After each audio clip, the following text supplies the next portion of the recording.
Plus two ഫിസിക്സിൻ്റെ മറ്റൊരു ക്ലാസ്സിലേക്ക് എല്ലാ പ്രിയ വിദ്യാർത്ഥികൾക്കും സ്വാഗതം. കഴിഞ്ഞ ക്ലാസ്സിൽ നമ്മൾ ഗോസസ് ലോയും അതിനെ മാത്തമാറ്റിക്കൽ പ്രൂഫും പഠിച്ചിരുന്നു. ഇന്ന് നമ്മൾ പഠിക്കാൻ പോകുന്നത് ഗോസസ് ലോയുടെ ആപ്ലിക്കേഷൻസ് ആണ്. അതിൽ ഫസ്റ്റ് ആപ്ലിക്കേഷനാണ് electric field intensity due to a uniformly charged straight wire. ഒരു യൂണിഫോംലി ചാർജ്ഡ് ആയിട്ടുള്ള സ്ട്രെയിറ്റ് വയറിൻ്റെ electric field intensity. Uniformly charged ആയിട്ടുള്ള ഒബ്ജക്റ്റുകളുടെ കേസിൽ നമ്മൾ ചാർജ് ഡെൻസിറ്റി എന്താണെന്ന് എക്സ്പ്ലെയിൻ ചെയ്യാറുണ്ട്. ഉദാഹരണത്തിന് ഇപ്പോൾ ഒരു ഇൻഫിനിറ്റ് ലെങ്ത് ഉള്ള ഒരു ചാർജ്ഡ് വയർ, പോസിറ്റീവ്ലി ചാർജ്ഡ് ആയിട്ടുള്ള യൂണിഫോംലി ചാർജ്ഡ് ആയിട്ടുള്ള ഒരു വയറാണ് ഇതെന്ന് കരുതുക. ഒരു പക്ഷേ ഇതിൻ്റെ ലെങ്ത് എൽ ലെങ്ത് ഉണ്ടെന്ന് കരുതാം. ഇതിൻ്റെ ടോട്ടൽ ചാർജ് ക്യൂ ആണെന്ന് കരുതാം. ഇപ്പോൾ യൂണിഫോംലി ചാർജ്ഡ് ആയിട്ടുള്ള ഈ ലോങ് വയറിൻ്റെ ലെങ്ത് എല്ലും ടോട്ടൽ ചാർജ് ക്യൂമാണെങ്കിൽ ഇതിൻ്റെ ചാർജ് പെർ യൂണിറ്റ് ലെങ്ത് എങ്ങനെ കണ്ടുപിടിക്കാം? ടോട്ടൽ ചാർജിനെ ടോട്ടൽ ലെങ്ത് കൊണ്ട് ഡിവൈഡ് ചെയ്യുകയാണെങ്കിൽ നമുക്ക് ചാർജ് പെർ യൂണിറ്റ് ലെങ്ത് കിട്ടും. Charge stored per unit length കിട്ടും. ഇങ്ങനെ ചാർജ് സ്റ്റോർഡ് പെർ യൂണിറ്റ് ലെങ്തിനെ നമ്മൾ ലീനിയർ ചാർജ് ഡെൻസിറ്റി എന്ന് വിളിക്കാം. Linear charge density.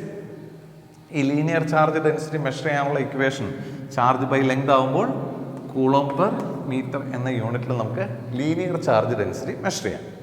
ഇതുപോലെ ഒരു പോസിറ്റീവ്ലി ചാർജ്ഡ് മെറ്റൽ പ്ലേറ്റ് ആണെന്ന് കരുതുക. ഇത് ക്യൂ ചാർജും എ ഏരിയയുമുള്ള ഒരു മെറ്റൽ പ്ലേറ്റ്.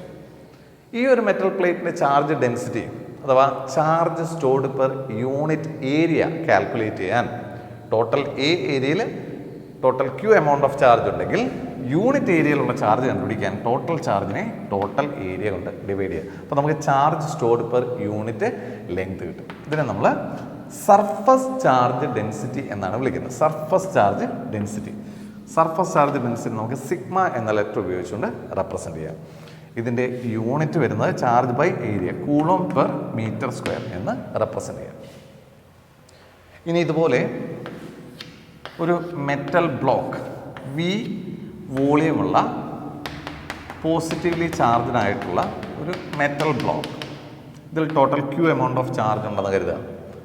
വി വോളിയത്തിൽ Q amount of charge store ചെയ്തിട്ടുണ്ടെങ്കിൽ charge stored per unit volume calculate ചെയ്യാൻ ടോട്ടൽ ചാർജിനെ ടോട്ടൽ വോളിയം കൊണ്ട് ഡിവൈഡ് ചെയ്യുമ്പോൾ നമുക്ക് charge stored per unit volume കിട്ടും.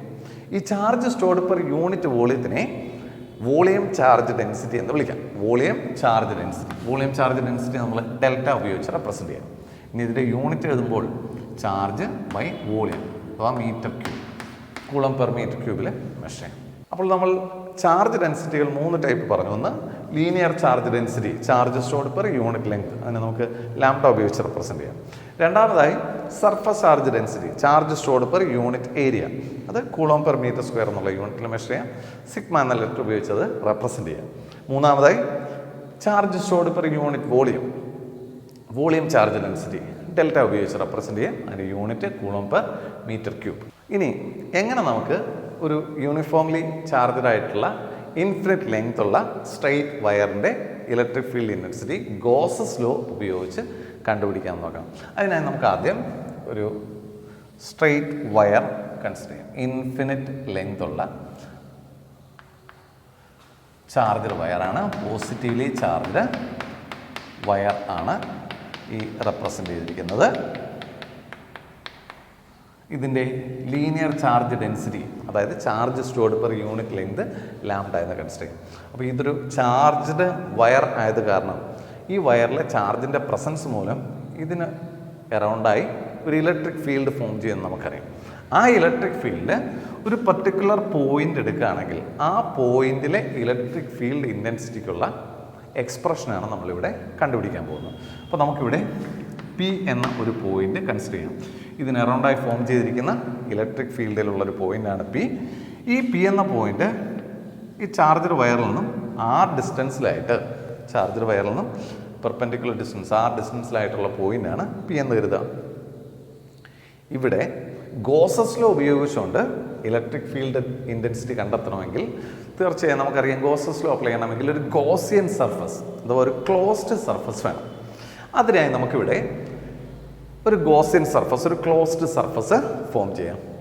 അതായത് ഈ ചാർജ്ഡ് വയറിലുള്ള ചാർജ് ഉൾക്കൊള്ളുന്ന രീതിയിൽ നമുക്കിവിടെ ഒരു ക്ലോസ്ഡ് സർഫസ് ഫോം ചെയ്യും. അതിനായി ഞാൻ ആദ്യം ഇവിടെ ഈ ആർ ഡിസ്റ്റൻസിനെ റേഡിയസ് ആയി എടുത്തുകൊണ്ട് ഇവിടെ ഒരു സർക്കുലർ ഏരിയ ആദ്യം ഫോം ചെയ്യുന്നു.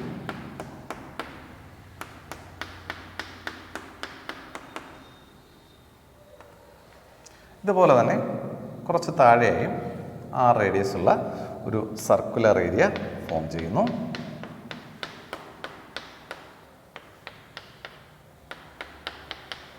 നമുക്കറിയാം സർക്കിൾസ് ഒരിക്കലും ക്ലോസ്ഡ് സർഫസുകളല്ല, ഓപ്പൺ സർഫസുകളാണ്. ഇനി ഈ രണ്ട് സർക്കുലർ ഏരിയയും കണക്ട് ചെയ്തുകൊണ്ട് ഒരു കർവ്ഡ് സർഫസ് കൂടെ നമ്മളിവിടെ നൽകുകയാണെങ്കിൽ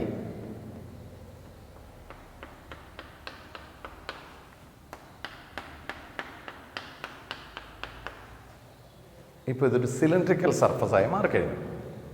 ഈ സിലിണ്ടറിൻ്റെ ആക്സിസിലൂടെയാണിപ്പോൾ ഈ ചാർജ്ഡ് വയർ പാസ് ചെയ്യുന്നത്. അപ്പോൾ സിലിണ്ടറിൽ 3 സർഫസുകൾ വരുന്നു, 2 സർക്കുലർ എൻഡ് ഫേസുകളും ഒരു കർവ്ഡ് സർഫസും. ഈ 3 സർഫസും കൂടെ ചേർന്ന് സിലിണ്ടർ ആയി കഴിയുമ്പോൾ ഇത് ഒരു ക്ലോസ്ഡ് സർഫസാണ്. ഇനി നമുക്ക് ഗോസസ് ലോ ഉപയോഗിച്ചുകൊണ്ട് ഈ ക്ലോസ്ഡ് സർഫസിലെ ഇലക്ട്രിക് ഫ്ലക്സ് കണ്ടുപിടിക്കാം. അതിലൂടെ നമുക്ക് ഇലക്ട്രിക് ഫീൽഡ് ഇൻറ്റൻസിറ്റിക്കുള്ള എക്സ്പ്രഷൻ പി എന്ന പോയിന്റിലെ ഇലക്ട്രിക് ഫീൽഡ് ഇൻറ്റൻസിറ്റിക്കുള്ള എക്സ്പ്രഷൻ ഡിറൈവ് ചെയ്യും.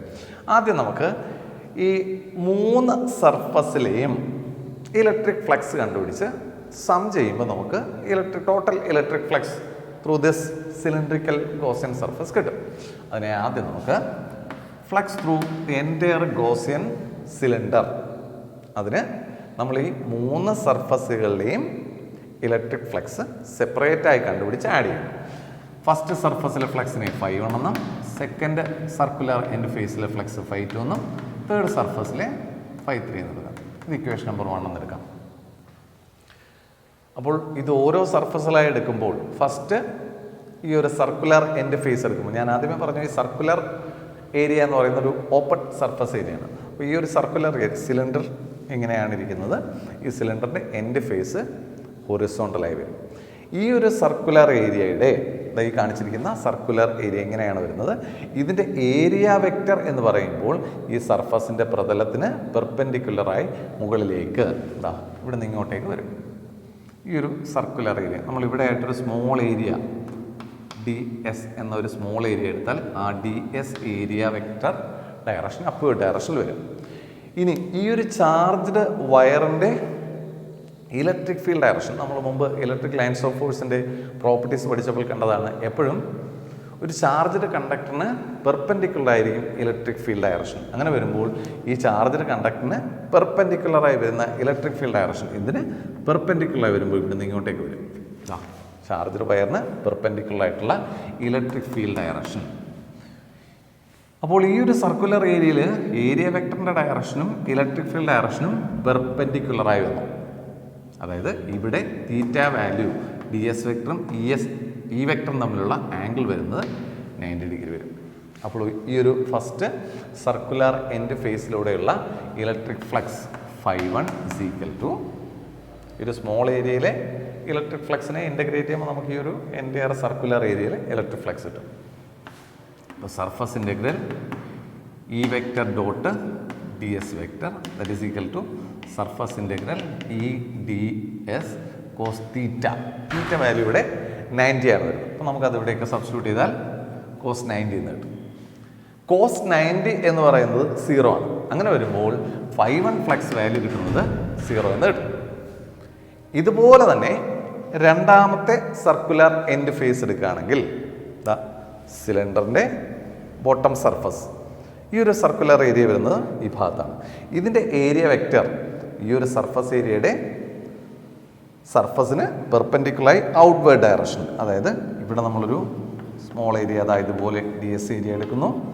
അതിൻ്റെ ഏരിയ വെക്റ്റർ വെർട്ടിക്കലി ഡൗൺവേർഡ് ഡയറക്ഷനിൽ വരും. അപ്പോൾ DS വെക്ടർ ഡയറക്ഷൻ ഇവിടെ ഡൗൺവേർഡ് ഡയറക്ഷനിലാണ്. അതുപോലെ ഈ സ്ട്രെയിറ്റ് കണ്ടക്ടറിൻ്റെ ഇലക്ട്രിക് ഫീൽഡ് ഡയറക്ഷൻ നമ്മൾ ഇവിടെ കണ്ടതുപോലെ തന്നെ കണ്ടക്ടറിന് പെർപെൻഡിക്കുലറായി ഇലക്ട്രിക് ഫീൽഡ് ഡയറക്ഷൻ ഇവിടെ നിന്ന് ഇങ്ങോട്ടേക്ക് വരും. ഇവിടെയും രണ്ട് വെക്റ്റേഴ്സും തമ്മിലുള്ള ആംഗിൾ തീറ്റ വാല്യൂ 90 ഡിഗ്രിയാണ് വരുന്നത്. അങ്ങനെയാകുമ്പോൾ ഈ സെക്കൻഡ് സർക്കുലർ ഫേസിലൂടെയുള്ള flux φ2 is equal to surface integral E vector dot D S vector which is equal to surface integral E D S cos theta value ഇവിടെ 90 ആണ്. അങ്ങനെ വരുമ്പോൾ ആ രണ്ടാമത്തെ എൻഡ് ഫേസിലൂടെയുള്ള ഫ്ലക്സും 0 വരും. ഇനി മൂന്നാമതായുള്ളത് ഈ ഒരു കർവ്ഡ് സർഫസാണ്. ഇവിടെ കർവ്ഡ് സർഫസിലെ ഫ്ലക്സ് കണ്ടുപിടിക്കുന്നതിനും നമുക്കതാ ഈ പി എന്ന പോയിന്റിന് അറൗണ്ടായി ഒരു സർക്കുലർ ഏരിയ ഫോം ചെയ്യാം.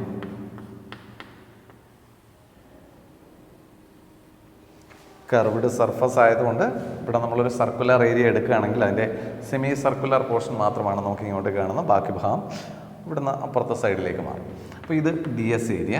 ഈ സർഫസ് ഏരിയയുടെ ഈ വരുന്ന ഇവിടുന്ന് ഇങ്ങനെ വളഞ്ഞു നിൽക്കുന്ന സർഫസിൻ്റെ പ്രതലത്തിന് പെർപെൻഡിക്കുലറായി പുറത്തേക്ക് വരും സർഫസ് ഏരിയയുടെ ഡയറക്ഷൻ. ഇപ്പോൾ ഡി എസ് വെക്ടറിൻ്റെ ഡയറക്ഷൻ ഔട്ട്വേർഡ് ഡയറക്ഷൻ. അതേപോലെ ഇലക്ട്രിക് ഫീൽഡ് ഡയറക്ഷൻ ഇവിടെയും കണ്ടക്ടറിന് പെർപെൻഡിക്കുലറായി ഔട്ട്വേർഡ് ഡയറക്ഷനിൽ തന്നെ വരും, ഈ കാണിച്ചിരിക്കുന്ന അതേ ഡയറക്ഷനിൽ. അപ്പോൾ കർവ്ഡ് സർഫസിൽ ഇതുപോലെ നമ്മൾ എവിടെ ഒരു ഏരിയ എടുത്താലും അവിടെ എല്ലാം ഇലക്ട്രിക് ഫീൽഡ് ഡയറക്ഷനും അതുപോലെ തന്നെ ഏരിയ വെക്ടറിൻ്റെ ഡയറക്ഷനും ഒരേ ഡയറക്ഷനിലായത് കാരണം ഈ രണ്ട് വെക്ടേഴ്സും ഒരേ ഡയറക്ഷനിൽ വരുമ്പോൾ ആ രണ്ട് വെക്ടേഴ്സിനും ഇടയിൽ വരുന്ന ആംഗിൾ 0 വരും.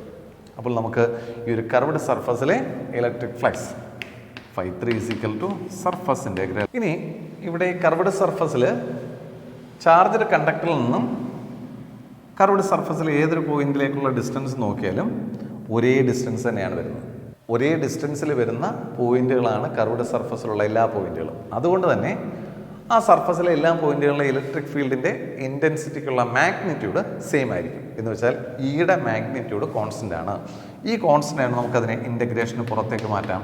അപ്പോൾ E into surface integral D S എന്ന് കൊടുക്കാം. ഇനി ഡി എസ് എന്ന് പറയുന്നത് ഈ ഒരു കർവ്ഡ് സർഫസിലെ ഒരു സ്മോൾ ഏരിയ ആണ്. ഈ കർവ്ഡ് സർഫസ് എന്ന് പറയുന്നത് ഡി എസ് എന്ന ഈ ഒരു സ്മോൾ ഏരിയ പോലുള്ള അനേകം ഏരിയകൾ ചേർന്നാണ് ഫോം ചെയ്തിരിക്കുന്നത്. അതുകൊണ്ട് തന്നെ നമ്മൾ ഇൻ്റഗ്രൽ ഡി എസ് എടുക്കുമ്പോൾ, അതായത് ഈ സ്മോൾ സർഫസ് ഏരിയാസ് ഇൻ്റഗ്രേറ്റ് ചെയ്യുമ്പോൾ നമുക്ക് ഈ കർവ്ഡ് സർഫസിൻ്റെ ടോട്ടൽ ഏരിയ ലഭിക്കും. ഇവിടെ ഈ സിലിണ്ടറിൻ്റെ കർവ്ഡ് സർഫസ് ഒരു പേപ്പർ ഉപയോഗിച്ച് നമ്മൾ ഇങ്ങനെ ഫോം ചെയ്താൽ ഇതൊരു സിലിണ്ടറിക്കൽ ഏരിയ. ഈ രണ്ട് സർക്കുലർ എൻഡ് ഫേസുകളിലും ഫ്ലക്സ് 0 ആണ്. അത് നമ്മൾ കൂട്ടേണ്ട ആവശ്യമില്ല. കർവ്ഡ് സർഫസ് എടുക്കുമ്പോൾ ഇതുപോലെയാണ് ഇരിക്കുന്നത്. കർവ്ഡ് സർഫസിലെ ഈ സൈഡിലായി വരുന്ന ഒരു സർക്കുലർ ഏരിയ ആണ് നമ്മൾ ഈ കാണിച്ചിരിക്കുന്നത്. സർക്കുലർ ഏരിയ നമ്മൾ സൈഡിൽ നോക്കുമ്പോൾ അതിൻ്റെ പകുതി ഭാഗം മാത്രമാണ് നമ്മളിവിടെ കാണുന്നത്. ഡി എസ് ഏരിയ ആണ്. അപ്പോൾ ഇതുപോലെയുള്ള അനേകം സ്മോൾ ഏരിയാസ് ചേർന്നതാണ് ഈ ഒരു എൻറ്റയർ കർവ്ഡ് സർഫസ്. അപ്പോൾ ഈ സ്മോൾ ഏരിയ ഇൻ്റഗ്രേറ്റ് ചെയ്യുമ്പോൾ നമുക്ക് ഈ കർവ്ഡ് സർഫസിന് ടോട്ടൽ ഏരിയ ഉണ്ട്. ആ ടോട്ടൽ ഏരിയ എന്ന് പറയുന്നത് നമ്മൾ ഈ കർവ്ഡ് സർഫസിനെ, സിലിണ്ടറിൻ്റെ ഈ ഒരു കർവ്ഡ് സർഫസിനെ കട്ട് ചെയ്ത് നിവർത്തി വെക്കുകയാണെങ്കിൽ ഒരു റെക്റ്റാങ്കുലർ ഏരിയ ആണ് വരുന്നത്. ഈ റെക്റ്റാങ്കിളിൻ്റെ ടോട്ടൽ ഏരിയ എന്ന് പറയുന്നത് ലെങ്ത് ഇൻറ്റു ബ്രെഡ്ത്ത് എന്നെടുക്കാം. ഇത് സിലിണ്ടർ ആയിരുന്നപ്പോഴുള്ള ലെങ്ത് ആണ് ഈ സൈഡ്. ലെങ്ത് ഇൻറ്റു ബ്രെഡ്ത്ത് എടുക്കുമ്പോഴാണ് നമുക്കിതിൻ്റെ ഏരിയ കിട്ടുന്നത്. ഈ സൈഡിൻ്റെ ബ്രെഡ്ത്ത് എന്ന് പറയുന്നത് നമ്മളിതിനെ കർവ്ഡ് സർഫസ് ആക്കി വെച്ചപ്പോഴുണ്ടായിരുന്ന ഈ ഒരു സർക്കുലർ ഫേസിൻ്റെ ഈ കാണുന്ന ഈ ഒരു സർക്കുലർ എൻഡ് ഫേസിൻ്റെ സർക്കംഫറൻസ് എത്രയാണോ അതാണ് നിവർത്തി വെക്കുമ്പോഴുള്ള ബ്രെഡ്ത്ത് ആയി ആക്ട് ചെയ്യുന്നത്. അപ്പോൾ നമുക്ക് ലെങ്ത് ഇൻറ്റു ബ്രെഡ്ത്ത് എടുക്കുമ്പോൾ ഇതിൻ്റെ ടോട്ടൽ ഏരിയ കിട്ടും. അതായത് സിലിണ്ടറിൻ്റെ ലെങ്തും അതിൻ്റെ സർക്കംഫറൻസും കൂടെ മൾട്ടിപ്ലൈ ചെയ്യുമ്പോൾ നമുക്കിതിൻ്റെ ഏരിയ ലഭിക്കും. അതായത് total area of the curved surface is equal to length into breadth. Breadth എന്ന് പറയുന്നത് ഇതിൻ്റെ circumference 2πr, L into 2πr എന്ന് കിട്ടും. ഇതാണ് ടോട്ടൽ ഏരിയ. ഇനി ഇത് ഇവിടേക്ക് സബ്സ്റ്റിറ്റ്യൂട്ട് ചെയ്യുമ്പോൾ φ3 is equal to E into integral D എസിന് പകരമായി L ഇൻറ്റു 2πr എന്ന് കൊടുക്കാം. അപ്പോൾ നമുക്ക് φ1, φ2, φ3 ഈ 3 ഇക്വേഷനുള്ള സബ്സ്റ്റിറ്റ്യൂഷൻസ് ആയി കഴിഞ്ഞു. ഇതിവിടേക്ക് സബ്സ്റ്റിറ്റ്യൂട്ട് ചെയ്യുമ്പോൾ therefore equation 1 becomes phi is equal to phi1, phi2 values രണ്ടും 0 വരുന്നു. phi3 വാല്യൂ വരുന്നത് E into L into 2πr or phi is equal to E L 2 pi R. നമുക്ക് ഇക്വേഷൻ നമ്പർ 2 എന്നെടുക്കാം. ഇനി ഗോസസ് ലോയിലൂടെ ഈ ഒരു എൻറ്റയർ ക്ലോസ്ഡ് സർഫസിലൂടെയുള്ള ഇലക്ട്രിക് ഫ്ലക്സ് എഴുതുകയാണെങ്കിൽ according to Gauss's law, flux through a closed surface is equal to 1 by epsilon 0 times of the total charge enclosed by the surface. ഇവിടെ ഈ ഒരു സിലിണ്ടറിക്കൽ ഗോസിയൻ സർഫസ് ഉൾക്കൊള്ളുന്ന total charge എന്ന് പറയുന്നത് ഈ സിലിണ്ടറിൻ്റെ ഇത്രയും ഭാഗത്ത് വരുന്ന ചാർജ് മാത്രമാണ് സിലിണ്ടർ ഉൾക്കൊള്ളുന്നത്. ഇവിടുന്ന് മുകളിലേക്കും ഇവിടുന്ന് താഴേക്കുള്ള വയറിലെ ചാർജ് സിലിണ്ടർ ഉൾക്കൊള്ളുന്നില്ല, അത് സിലിണ്ടറിന് പുറത്താണ്. അപ്പോൾ സിലിണ്ടറിൻ്റെ എൽ ലെങ്തിനുള്ളിൽ വരുന്ന ചാർജ്, അതാണ് സിലിണ്ടർ ഉൾക്കൊള്ളുന്ന ടോട്ടൽ ചാർജ്. അതെങ്ങനെ കണ്ടെത്താമെന്ന് നോക്കാം. നമ്മൾ ആദ്യമേ പറഞ്ഞു സിലിണ്ടറിൻ്റെ ഈ ചാർജിൻ്റെ വയറിൻ്റെ 1 യൂണിറ്റ് ലെങ്തിലുള്ള ചാർജാണ് lambda, linear charge density. 1 unit ലെങ്തിൽ ലാംഡ ചാർജെങ്കിൽ എൽ ലെങ്തിലുള്ള ചാർജ് കിട്ടാൻ ലാംഡ ഇൻറ്റു എൽ എന്നെടുത്താൽ മതിയാകും. അപ്പോൾ നമുക്ക് ഈ സിലിണ്ടറിനുള്ളിൽ വരുന്ന, അതായത് സിലിണ്ടറിൻ്റെ എൽ ലെങ്തിനുള്ളിൽ സിലിണ്ടർ ഉൾക്കൊള്ളുന്ന ടോട്ടൽ ചാർജാണ് ലാംഡ എൽ. അതിവിടെയൊക്കെ സബ്സ്റ്റിറ്റ്യൂട്ട് ചെയ്യുമ്പോൾ 5 is equal to 1 by epsilon 0 into sigma ക്യൂവിൻ്റെ പ്ലേസിൽ ലാംഡ ഇൻറ്റു എൽ എന്നുള്ളത്. ഇത് ഇക്വേഷൻ നമ്പർ 3. അപ്പോൾ നമ്മൾ ഓരോ സർഫസിലൂടെയുമുള്ള ഫ്ലക്സ് കണ്ടുപിടിച്ച് സം ചെയ്ത് കണ്ടെത്തിയ ടോട്ടൽ ഫ്ലക്സും ഗോസസ് ലോ അപ്ലൈ ചെയ്ത് ഡയറക്റ്റായി നമുക്ക് ഈ ക്ലോസ്ഡ് സർഫസിലൂടെ പാസ് ചെയ്യുന്ന ടോട്ടൽ ഫ്ലക്സും 2 ഇക്വേഷൻസ് എഴുതി. ഇത് രണ്ടും ഈ ഒരു സിലിണ്ടറിലൂടെ പാസ് ചെയ്യുന്ന ഫ്ലക്സിൻ്റെ എക്സ്പ്രഷൻസ് തന്നെയാണ്, 2 രീതിയിൽ കണ്ടുപിടിച്ചത്. ഇനി ഇവ തമ്മിൽ ഇക്വേറ്റ് ചെയ്യുകയാണെങ്കിൽ നമുക്ക് ഇലക്ട്രിക് ഫീൽഡ് ഇൻറ്റൻസിറ്റിക്കുള്ള ഇക്വേഷൻ കണ്ടുപിടിക്കാം. അപ്പോൾ നമുക്ക് ഫ്രം ഇക്വേഷൻസ് 2 and 3 ഇതിൻ്റെ രണ്ടിൻ്റെയും ലെഫ്റ്റ് ഹാൻഡ് സൈഡ് സെയിം ആണ്. അപ്പോൾ റൈറ്റ് ഹാൻഡ് സൈഡ് ഇക്വേറ്റ് ചെയ്യുമ്പോൾ E into L into 2 pi R is equal to 1 by epsilon 0 into lambda L. നമുക്ക് 2 സൈഡിൽ നമുക്ക് എൽ ക്യാൻസൽ ചെയ്യാം. അതിനുശേഷം ഇലക്ട്രിക് ഫീൽഡ് ഇൻറ്റൻസിറ്റിക്കുള്ള എക്സ്പ്രഷൻ കിട്ടാൻ ഈ വെക്ടർ ഇസ് ഈക്വൽ ടു ഈ 2 പൈ ആർ ഇപ്പുറത്തേക്ക് മാറ്റാം. അപ്പോൾ നമുക്ക് lambda divided by 2 pi epsilon 0 R. ഇതാണ് നമുക്ക് ഒരു infinitely long charged, uniformly charged straight വയറിൻ്റെ ഇലക്ട്രിക് ഫീൽഡ് ഇൻറ്റൻസിറ്റിക്കുള്ള എക്സ്പ്രഷൻ ലഭിക്കുന്നത്. E vector equal to lambda, uniformly charged വയറിൻ്റെ ലീനിയർ ചാർജ് ഡെൻസിറ്റിയാണ് lambda by 2 pi epsilon 0 R. ഇതിനെ നമുക്ക് മറ്റൊരു രീതിയിലും എക്സ്പ്രസ് ചെയ്യാം.